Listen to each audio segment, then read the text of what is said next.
Les Britanniques plaident à une écrasante majorité pour la reconnaissance d'un État palestinien aux côtés de l'État d'Israël. 274 parlementaires se sont prononcés en faveur d'une motion non contraignante pour le gouvernement. 12 autres l'ont rejetée.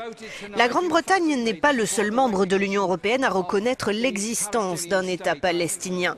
La Pologne ou encore la Bulgarie l'ont reconnu en 88 durant l'ère soviétique.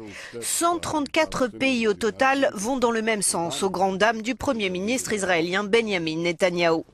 Il y a 10 jours, c'est le nouveau gouvernement suédois qui venait s'inscrire dans cette longue liste dont l'objectif est avant tout de relancer un processus de paix au point mort. 319 voix contre 2 et une abstention. En Espagne, le Congrès des députés a adopté une motion appelant le gouvernement à reconnaître l'État palestinien. Le Parlement espagnol pense à l'unanimité que la reconnaissance de la Palestine est la meilleure contribution que nous pouvons faire pour arriver à la paix. Ce message doit être compris comme une décision qui ne va à l'encontre de personne. À Monsieur le ministre des Affaires étrangères, la voix de la France au Proche-Orient est attendue. Il est temps, il est grand temps que la France reconnaisse enfin l'État palestinien. Ce jeudi, elle doit dire oui à son entrée à l'ONU. Il y a 60 ans, le partage prévoyait la création de 2 États. 60 ans plus tard, le peuple palestinien n'en peut plus d'attendre enfin sa terre. Entre-temps, ce furent 60 années d'humiliation, de colonisation et de souffrance. Malgré ces souffrances, ce peuple pacifique a fait le choix de la lutte politique et du compromis autour du président Abbas. Reconnaître l'État palestinien, c'est un signe fort pour que cessent les colonisations en Cisjordanie et pour redonner crédit aux dirigeants palestiniens. Face aux provocations des groupes extrémistes et des États belliqueux, j'ajoute que la création de cet État représente la meilleure garantie pour la sécurité d'Israël, à laquelle nous sommes attachés. Il est urgent de redonner espoir au peuple de Palestine. Le monde attend ce geste de la France. Au nom des députés communistes et du Front de gauche, je m'adresse solennellement au chef de l'État qui avait fait de cette question un engagement de campagne. Monsieur le ministre des Affaires étrangères, faites le choix de la liberté et de l'humanisme en toute indépendance. La France a su faire avec courage dans son histoire preuve de sa loyauté et a pris la cause des peuples. Grandissez la France, reconnaissez l'État palestinien. Merci. La parole est à Monsieur le ministre des Affaires étrangères, Laurent Fabius. Monsieur le Président, Mesdames et Messieurs les députés, Monsieur le député, vous me posez la question du vote que jeudi ou vendredi prochain, la France va prononcer à propos de la reconnaissance de l'État palestinien. Ce vote, nous allons le faire à la fois avec cohérence et avec lucidité. Vous savez que depuis des années, la position constante de la France a été de reconnaître l'État palestinien. Ça a été vrai en 1982 avec le discours que François Mitterrand a prononcé à la Knesset. Ça a été vrai l'année dernière lorsque la France a voté en faveur de la reconnaissance de la Palestine à l'UNESCO. Et c'est vrai, vous l'avez rappelé, monsieur le député, dans la campagne présidentielle, puisque le candidat François Hollande, dans l'engagement numéro 59, devenu président de la République, s'était engagé dans le même sens. C'est la raison pour laquelle, je vous réponds directement, jeudi ou vendredi prochain, quand la question sera posée, la France répondra oui par souci de cohérence. Je vais discuter avec mes collègues européens du fait que nous avons besoin de la substance d'un État palestinien. Nous pouvons discuter de la reconnaissance d'un État palestinien, mais d'abord, il faut un État palestinien. Ce n'est pas uniquement la population de Gaza qui ne supportera pas une 4e guerre. C'est le monde entier qui ne le supportera pas. L'occupation par Israël, l'occupation militaire de la Palestine, le blocage par les forces militaires israéliennes de la bande de Gaza, le refus de permettre l'émergence d'un État palestinien. Le peuple palestinien a droit à un État comme tous les peuples, c'est ce que dit la Charte des Nations Unies en termes clairs. Tout cela fait que nous assistons à une situation inacceptable. Par conséquent, il faut aider maintenant les Palestiniens. C'est à quoi je m'emploie en essayant de mobiliser des hommes de loi et des hommes de diplomatie à l'intérieur d'un tribunal Russell, du nom du grand humaniste Bertrand Russell, un tribunal qui a déjà tenu 2 sessions et qui doit en tenir une 3e au Cap, en Afrique du Sud, au mois de novembre prochain.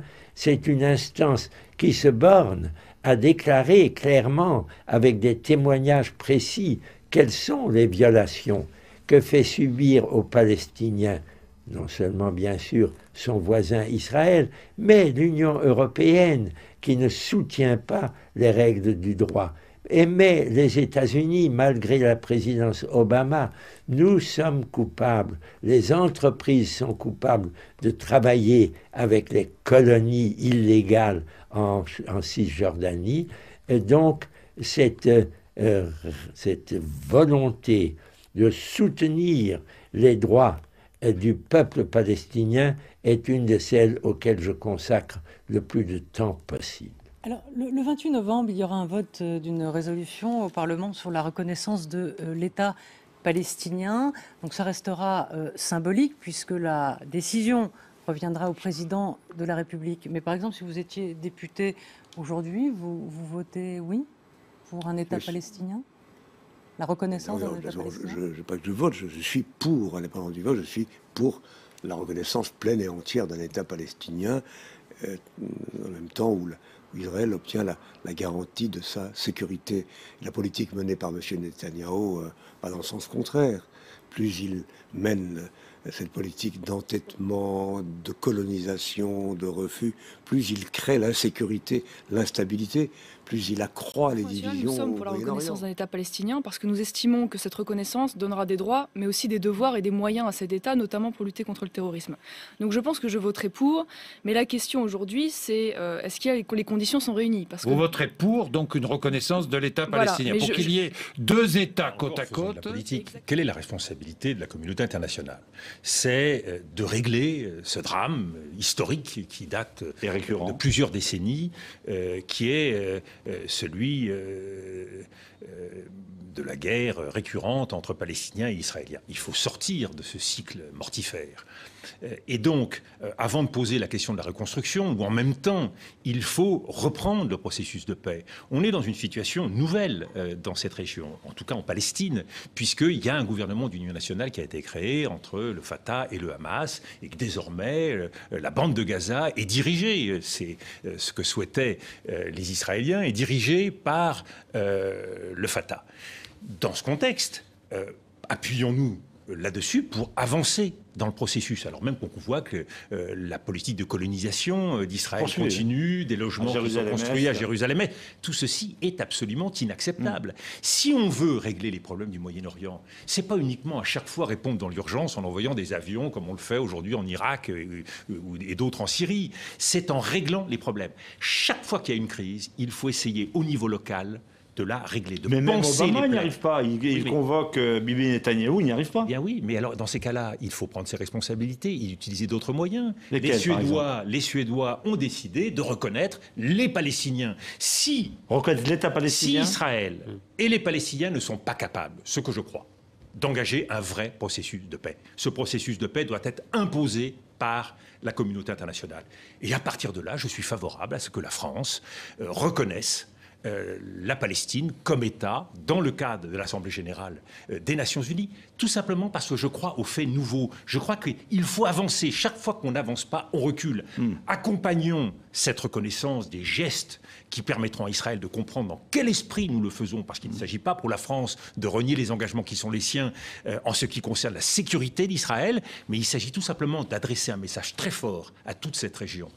Toutes les crises contribue à faire dégénérer un peu plus la paix et la sécurité dans cette région. Et le terrorisme est le résultat de l'ensemble de ces crises. Donc chaque fois qu'il y a une crise locale, il faut essayer de la régler en trouvant... Aujourd'hui, Alain Juppé, le candidat à la primaire UMP, a pris position ce matin en faveur d'une reconnaissance de la Palestine par l'Union européenne. devant le fait que cette solution de 2 États est complètement en panne. Il faut faire bouger les lignes et je pense qu'une décision conjointe des pays de l'Union européenne reconnaissant l'État de Palestine serait aujourd'hui la bienvenue. Après la proposition de résolution déposée à l'Assemblée nationale par des députés socialistes, Benoît Hamon en tête, Alain Juppé est le premier cadre de droite à prendre fait et cause pour cette reconnaissance. À ce jour, en Europe, seule la Suède a reconnu... Vendredi passé, la semaine passée, le président Abbas a présenté aux Nations Unies sa demande d'adhésion de son pays, la Palestine, pour une reconnaissance comme un vrai État. Qu'est-ce qu'il devrait faire l'Union européenne dans ce cas ? L'Union européenne, d'abord, sur la base de résolutions qu'a déjà pris le Parlement européen, sur la base de ce qu'avait dit la présidence suédoise, elle devrait s'associer sans tergiverser à la proposition de Mahmoud Abbas de reconnaître la Palestine comme le 194e État des Nations Unies. Et au même moment, aujourd'hui, le gouvernement israélien il a annoncé de continuer sa politique unilatérale d'expansion avec la construction de 1200 appartements à Gilo. Dans ce cas-là, l'écarté, qu'est-ce qu'il est en train de faire? Il observe, il est en silence, pourquoi? Alors ça... d'abord, c'est une véritable provocation, c'est-à-dire que quelques jours après le dépôt de cette candidature aux Nations Unies, après que le gouvernement israélien est appelé à des négociations, à de reprises de discussion, voilà qu'il passe à des actes qui sont des actes de guerre, des actes de spoliation des maisons et de terres nouvelles aux Palestiniens. Mais ça nous enseigne sur une question extrêmement importante. C'est que ceux qui continuent de dire que les négociations directes seraient la solution, sans la reconnaissance de l'État palestinien, se trompent ou trompent les gens. Je pense plutôt qu'ils trompent les gens, car ça fait 20 ans que nous sommes dans cette situation où il y a des négociations directes. Ça aboutit à quoi? C'est les États-Unis et Israël qui sont maîtres du jeu et continuent la politique de colonisation, d'accaparement des terres, de l'eau, des maisons des Palestiniens, construisent un mur, construisent des checkpoints, contrôlent les Palestiniens militairement et par un arsenal policier. Donc la question de la négociation directe, elle vient d'avoir une réponse sur sa crédibilité et sur sa possibilité aujourd'hui à partir du moment où les Israéliens font cela. Le gouvernement israélien, je dis bien, fait cela. Et donc, puisqu'il y a une majorité du peuple israélien, une majorité du peuple palestinien, une majorité des peuples arabes, une majorité même des représentants des États aux Nations Unies qui sont pour la proposition de Mahmoud Abbas, eh bien, il faut passer au vote et donc reconnaître l'État palestinien dans les frontières de 67 avec Jérusalem-Est comme capitale. De multiples initiatives locales. Ces actions attestent de l'émotion légitime face à la situation faite au peuple palestinien. Les 50 jours de bombardement de cet été, les milliers de morts, dont des centaines d'enfants, de blessés et de personnes déplacées sont des actes insoutenables contre les civils palestiniens et une violation incontestable du droit international qui va nécessiter plus de 4 milliards d'euros d'aide à la reconstruction de Gaza et à ses victimes.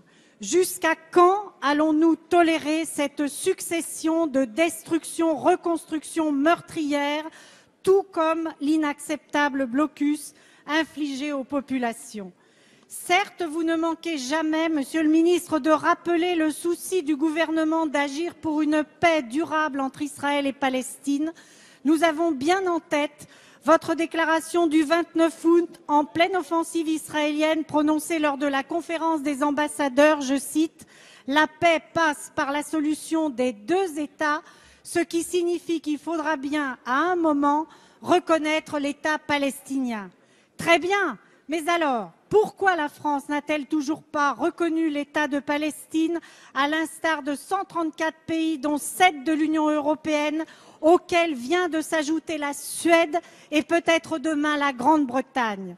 Cette reconnaissance est, vous le savez, le préalable à une paix durable. C'est aussi contribuer à la sécurité d'Israël en accordant les mêmes droits et les mêmes devoirs aux deux États au sein de la communauté internationale. Pouvez-vous, Monsieur le ministre, prendre l'engagement devant notre Assemblée que la France, à son tour, va enfin reconnaître l'État palestinien? Pourquoi avoir signé une telle tribune maintenant? Maintenant, parce que nous avons franchi déjà des étapes, notamment d'une reconnaissance qui a été faite assez récemment à l'ONU sur la Palestine, et que je pense qu'il faut aller plus loin, et que notamment le drame que nous avons tous vu de Gaza ces mois derniers m'ont fait dire et m'ont fait réfléchir, prendre un peu de hauteur en disant ça n'est pas en continuant des négociations qu'on arrivera à faire bouger les choses, et il faut peut-être que cette reconnaissance de l'État palestinien permette de parler d'égal à égal les uns avec les autres, et en tout cas toujours pour rechercher la paix. Alors je le rappelle, vous êtes donc membre du Parti socialiste, oui, le parti au pouvoir en France. Quelles ont été les réactions au sein de votre famille politique? Écoutez, elles sont plutôt bonnes. Alors dans notre fonctionnement, demain matin, mardi, le projet de résolution que je souhaite déposer au Sénat, qui est en fait un débat avec le gouvernement, va être discuté demain par le groupe socialiste. Et je pense que nous allons pouvoir déposer ce projet de résolution. Et comme j'ai vu que quelques amis écologistes et communistes qui ont vu les démarches que je menais s'étaient un peu précipités eux-mêmes à déposer avant l'heure, bon, on va se rejoindre, et je pense qu'il y aura beaucoup de monde pour obtenir que ce débat ait lieu, qui est un débat symbolique, mais qui permet aussi de dire que la France, comme le Royaume-Uni, comme l'Irlande, comme la Suède l'a fait, eh bien, nous voulons être tout à fait dans ce dispositif de recherche de la paix. Jean Ziegler est également avec nous en direct de Genève, en Suisse. Jean Ziegler, vous avez lu cette tribune du sénateur socialiste français Gilbert Roger. Que vous inspire-t-elle ? Je trouve qu'elle est très importante. C'est une initiative qui est d'abord très courageuse, très bien argumentée, et puis deuxièmement qui vient à un moment essentiel, maintenant où nous parlons, c'est-à-dire à la deuxième moitié de cette semaine, les Nations Unies, l'Assemblée générale qui est en session, va discuter d'une résolution qui demande la fin immédiate de l'occupation des territoires palestiniens par l'armée israélienne. Donc, il y a une grande actualité. Je ne suis pas d'accord avec vous tout à l'heure, ou même avec le sénateur tout à l'heure, quand il a dit c'est plutôt symbolique. Non, c'est un acte politique concret important, parce que, contrairement à ce qu'on croit, Israël, qui est essentiellement un pays européen, c'est-à-dire ses classes dirigeantes sont attachées aux valeurs européennes, Israël est très vulnérable aux pressions, et notamment européennes.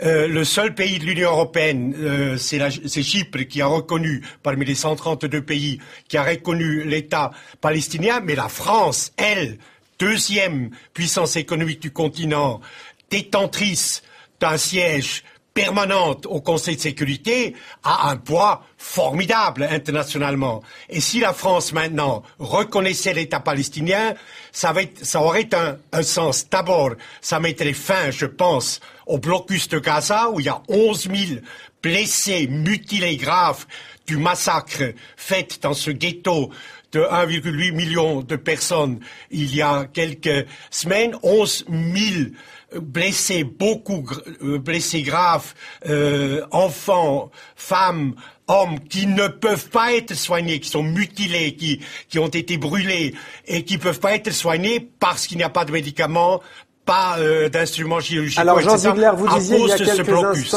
y a quelques instants qu'Israël était sensible aux pressions européennes. Dans ce cas, pourquoi est-ce qu'à ce jour, il n'y a que quelques pays qui ont reconnu symboliquement cet État de Palestine ? Bon, vous avez raison de poser ces questions. Vous savez, il y a un moyen de pression, c'est l'accord de libre-échange entre l'Union européenne et Israël. Plus de 60% des exportations israéliennes vont dans un des 28 pays de l'Union européenne. Et l'article 2 de cet accord de l'an 2000 dit si une des deux parties viole les droits de l'homme, l'accord est suspendu. Or, il faut que l'Union européenne suspende enfin cet accord de libre-échange jusqu'à ce que Israël, j'aime pas dire Israël, les généraux qui dirigent Israël reviennent à la raison, comme le demandent d'ailleurs mes amis démocrates de gauche israéliens eux-mêmes, qui sont malheureusement très isolés et pas beaucoup écoutés. Mais il faut absolument que cet accord de libre-échange soit suspendu. On a bien compris votre point de vue, Jean Ziegler, sur l'accord d'association entre l'Union européenne et Israël. Je me tourne vers vous, Gilbert Roger. Même question qu'à Jean Ziegler. Pourquoi est-ce que ça bloque? On a vu lors de Gaza, il y a quelques mois, l'été dernier, des pays d'Amérique du Sud prendre position pour reconnaître cet État de Palestine. En Europe, je le disais, la Suède, le Parlement britannique, mais pas plus. Pourquoi? Mais parce que quand je disais tout à l'heure symbolique, c'est le fait que ce symbole vienne fortement au Sénat de la République française et, si possible, à l'Assemblée nationale aussi. C'est ça, ce symbole fort. Et de temps en temps, il faut de ces gestes. Mais pourquoi? Parce que jusqu'à présent, toute la recherche de la négociation entre Israël et Palestine se passe toujours avec l'idée on négocie et ensuite, un jour, on viendra à la reconnaissance de l'État de la Palestine. C'est ce qui avait été dicté par les accords d'Oslo. Mais voilà, sauf que on s'aperçoit qu'à chaque fois, eh bien, on va vers de nouvelles colonisations. Et ce matin encore, la presse s'en faisait écho. Il y a de nouvelles colonisations à Jérusalem-Est qui vont être autorisées, et c'est des pas malheureusement supplémentaires qui sont faits et qui vont un jour finir par faire qu'on ne parlera plus de possibilité d'un État de Palestine parce qu'il n'y aura plus un centimètre carré à disposition. Donc il faut aller plus avant. Et moi, je pensais qu'il était nécessaire de s'exprimer. Et le fait qu'un sénateur de la République le fasse aujourd'hui, je crois que ça a une portée importante puisque ce débat en France est en train de se mener. Et je sais que le gouvernement y est très attentif. Dans les jours qui viennent de se passer là. Alors Jean Ziegler, actuellement les Nations Unies, et vous suivez ça de près bien entendu, se penchent justement sur cette colonisation des territoires palestiniens qui dure depuis 1967. Comment expliquez-vous que ça dure alors que c'est illégal au regard du droit international? Vous parliez tout à l'heure de cet accord, mais pourquoi ne pas déjà faire appliquer ce qui existe?